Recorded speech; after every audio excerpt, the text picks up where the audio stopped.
मेरा नाम 임노리나 대타이타도 다음도의 탈선벌로 불다치 यूनिवर्सिटी है। टेक्सास में बाढ़ ने 30 लोगों की जान ली। कैंप मिस्टिक में लड़कियों की सुरक्षा पर चिंता। ग्वाडालूप नदी टेक्सास में हाल ही में हुई भारी बारिश और बाढ़ के कारण कम से कम 30 लोगों की जान चली गई।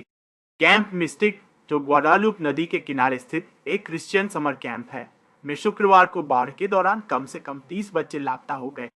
यह कैंप लगभग एक सदी पुराना है और इसमें 19 के दशक में स्थानीय चाइनों के पेड़ों से बनाए गए एक मनोरंजन हॉल सहित कई सुविधाएं हैं।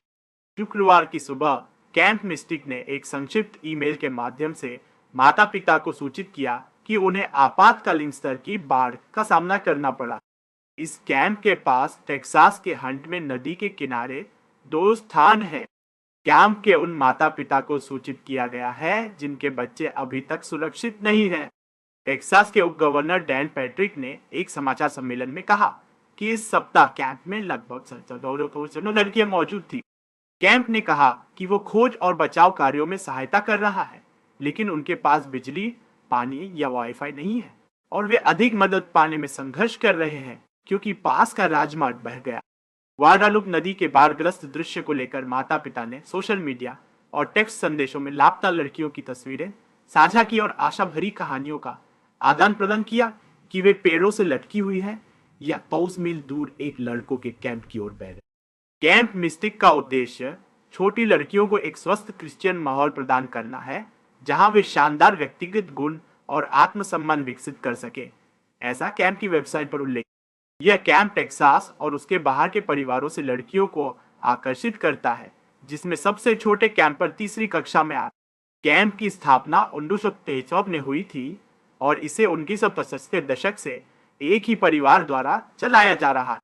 वर्तमान मालिक डिक और ट्विटी ईस्टलैंड 1940 इस कैंप से जुड़े हुए हैं। उन्होंने ऑस्टिन के टेक्सास विश्वविद्यालय से स्नातक करने के बाद पिछले मालिकों के साथ वर्षों तक काम किया। कैंप की गतिविधियों में तीरंदाजी, खाना बनाना, चीयर लीडिंग, मछली पकड़ना और विभिन्न खेल शामिल हैं। कैंप के इंस्टाग्राम पेज पर पोस्ट किए गए वीडियो में इस गर्मी में समूह नृत्य प्रदर्शनों में बड़ी संख्या में लड़कियों को भाग लेते हुए दिखाया गया। बाढ़ के दौरान कैंप मिस्टिक में मौजूद 2 बच्चों की मां सेरेना हानर अल्ड्रिच ने कहा कि उनके बच्चों को बाढ़ के पानी से बचाया। ग्वाडालूप नदी के प्रभावित क्षेत्र में बच्चों के लिए कई समर कैंप हैं, जिसमें लड़कों के लिए कैंप ला जंटा भी शामिल है, जो कैंप मिस्टिक से लगभग 5 मील। लड़कों के कैंप ने शुक्रवार को परिवारों को सूचित किया कि वहां सभी कैंप पर सुरक्षित और भोजन कर रहे हैं, लेकिन निकासी शुक्रवार को स्थानीय समय अनुसार कम से कम 4 बजे तक शुरू नहीं होगी। एक अन्य पास के लड़कियों के camp heart of the hills ने फेसबुक पेज पर बताया कि बाढ़ के समय यह सत्र में नहीं। Photo Carter Johnston. The New York Times सिर्फ इस घंटे की सबसे अहम खबर आई द्वारा खुद चुनी गई, बिना किसी फिल्टर के, सिर्फ सच्ची बात। सब्सक्राइब